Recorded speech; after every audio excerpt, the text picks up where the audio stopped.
Inter MPC విద్యార్థులకు శుభవార్త.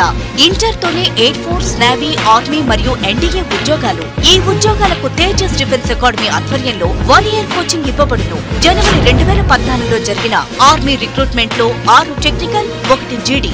Indian navy senior secondary recruitment 2014 first batch జాతీయ స్థాయిలో ఒకేసారి 14 మంది విద్యార్థులకు. ఇండియన్ ఎయిర్ ఫోర్స్ టెక్నికల్ 2014 జరిగిన ఉద్యోగాలకు 3. వెలువడిన ప్రతి నోటిఫికేషన్ లో ఖచ్చితంగా ఉద్యోగాలు పొందేలా శిక్షణ ఇస్తున్న ఏకైక అకాడమీ తేజస్. స్థాపించిన 3వ సంవత్సరంలోనే 100కు పైగా విద్యార్థులకు ఎయిర్ ఫోర్స్, నేవీ, ఆర్మీ, కేంద్ర ప్రభుత్వ ఉద్యోగాలు సాధించిన ఏకైక academy Tejas. Job intensive coaching తో పాటు డిగ్రీ కోర్సులను ప్రవేశపెడుతున్న అకాడమీ తేజస్. కేంద్ర ప్రభుత్వ ఉద్యోగాలు సాధించాలనే పట్టుదల గల తెలంగాణ విద్యార్థులకు మెరుగైన శిక్షణ ఇస్తున్న ఏకైక అకాడమీ తేజస్. అడ్మిషన్లు జరుగుతున్నవి. వివరాలకు సంప్రదించండి director CH Satish Rao. Tejas defence academy, Kothapalli, Jagtial road, Karimnagar.